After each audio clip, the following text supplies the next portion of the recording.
All right, so this is Kenny Santos out of Toronto, Canada for KennySantos.com. Do you want to know five more ways of going from feeling worthless to feeling worthy?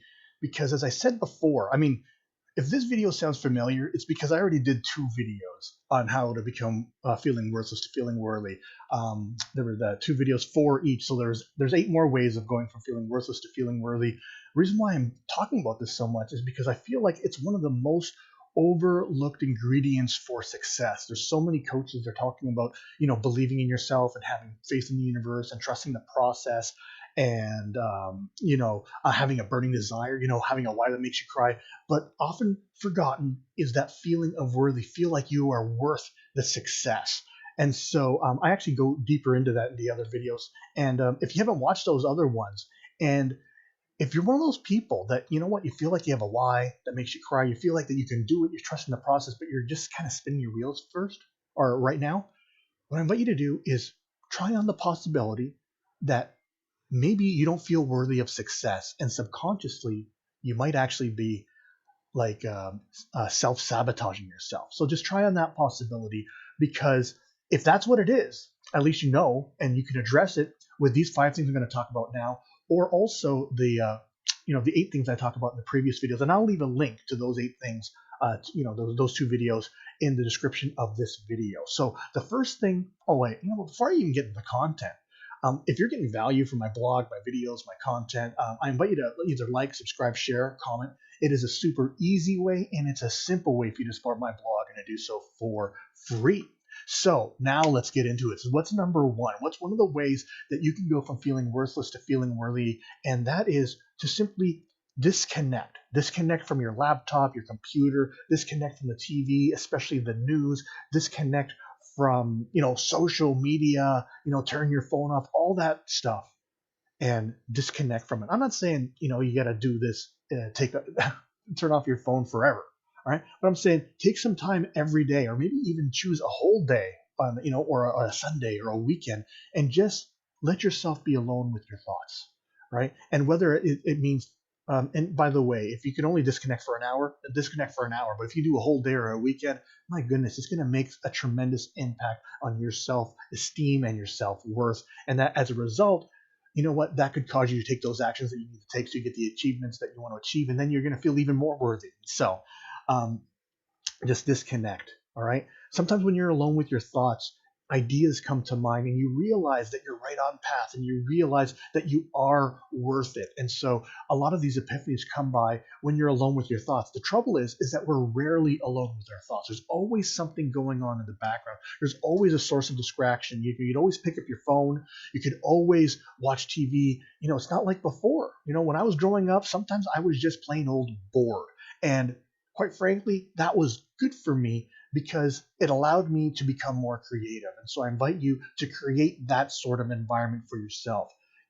Put your phone away, turn it off for an hour or a day or a weekend, and just be alone with your thoughts, and just watch how the worthiness comes through and how that will impact your actions towards your dreams. So that's number one. Number two is stop looking at Facebook so much, right? Facebook, social media, whatever the case may be, when you're scrolling endlessly through people's highlight reels of their life, it's a really good way of tanking your self-worth, because if you're the type of person that compares, you're going to compare their best life, you know, of them. Sorry about that. Right? I got an alarm going there. But if you're going to compare your best life, your regular life against their best life, and their best life, you can see them say, they're going on a new trip, or they just got engaged, or they're just celebrating an anniversary, or here's, the new restaurant that they're trying, here's a new car they bought, here's the new home they bought, here's the trip they just booked. All these different things, you're looking at their highlight reel, and you're comparing it to your kind of humdrum life, regular life. You might feel like that you're missing out, that you're falling behind, that you're not keeping up, when in fact, your life is probably just as exciting as everyone else's. You know what? You just happen to be looking at their highlights. And so get your face off of Facebook. It's going to help you immensely. Number three is exercise. All right. And exercise is a couple different things. One, it gives you endorphins, right? Let's start with one. It gives you energy. All right. You might think that you don't have time to exercise. I promise you, if you start to exercise, you will create more time simply because you are more energetic. You're going to work more efficiently. You're going to work with a lot more gusto. You're going to play a lot bigger, and that will lead you to more results. And the second thing is that it creates those endorphins, and those endorphins, same feelings that make you feel good when, that runner's high. You can get that same feeling when you're falling in love or eating chocolate. And so those endorphins, those can, give you even more energy. It'll cause you to take action. It's a really wonderful thing just to really start boosting your mood.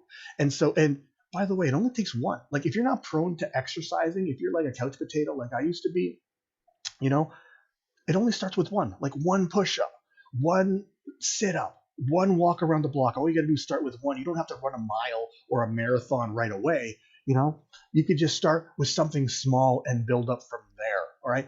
You guys have heard this story before. I do 90 push ups a day right now. I started with none. I couldn't even do any. I had to do them on my knees. In grade school, we called them girl push ups. I don't know what they're called now, but they're cheating. Right. So I did 5 of those, then I built up to 10 of those. And then eventually I built up so much that I started doing regular push-ups. And then all of a sudden I turned around. It felt like all of a sudden. It was progressive. It took some time. But I started doing 3 sets of 30 push-ups every single day. That's 90 push-ups a day. All right. Imagine how much better I feel about myself simply because I can do that. All right. And so it only starts with one. It just starts with one. So I invite you to start that if you're not. And if you're already exercising, then you know what I'm talking about. You know how good it makes you feel, and you know how your life would be without it. Right? You don't want to stop. That's number 3. Number 4, start a good habit. And that a good habit could be the exercising, right? It could be that. It could also be reading. Maybe you told yourself, oh, I got to read more, and you never got around to it. Learn a new language, learn a new instrument, floss. A lot of people, they don't floss, right? Just start flossing. Just starting a new habit, just that psychologically will get you in that feeling of feeling better and feeling more worthy. Stretch more, meditate, deep breathe. So these are the type of exercises, or not the exercises, types of habits that I'm talking about. Things that make you a better person, to help you progress towards your goals, whether they're health, wealth, happiness, whatever the case may be. And number 5, here is a fun one for number 5. Set a fun goal and progress towards it. And maybe that fun goal could be, learning how to make the fluffiest pancakes in the world, right? And then every time you make pancakes, you're kind of progressing towards that, and you learn like what the best recipes are, what the best techniques are. It could be to once again be able to do a cartwheel. Maybe you used to do them as a kid, and now you can't do them anymore, and a little bit of joy. It's a fun little goal, right? Or maybe you never were able to do a cartwheel, so you're going to do it now. Say, oh, you know what? I'm going to do a cartwheel now. Or learn a little dance routine or something like that. Do something fun and work towards that, because there is some satisfaction in setting a goal, even if it's just a fun, silly goal, but there's some satisfaction in setting a goal and achieving it and saying to yourself and to the world, look, I did this thing and I'm so proud of it. And you'll feel so much better about yourself. And then that self-worth will propel higher and higher. And then you're going to feel worthy. Because once again, remember, feeling worthy always must precede the achievement that you want, achievement of your dreams. If you don't feel worthy, you're not going to do the work and you're not going to get the achievement. However, if you do feel worthy, you're more likely to work, you're more likely to take action. That action is going to yield the results, and those results are the achievement that you're looking for. So those are 5 things that you can do to really get yourself from feeling worthless to feeling worthy. Let's review them one more time. Number 1 is disconnect. Number 2, get your face off of Facebook. Number 3 is exercise. Number 4, start a good habit. Number 5, set a fun goal and progress towards it. So I trust you got some great value out of this. Again, I invite you to like, subscribe, share, comment. It is a super easy way, and it's a simple way for you to support my blog and do so for free. Remember this, every day, multiple times a day, the universe sends us miracles. We only got to do 2 things about that. We got to recognize those miracles, and then we got to accept those miracles. All right, take care and create a great day.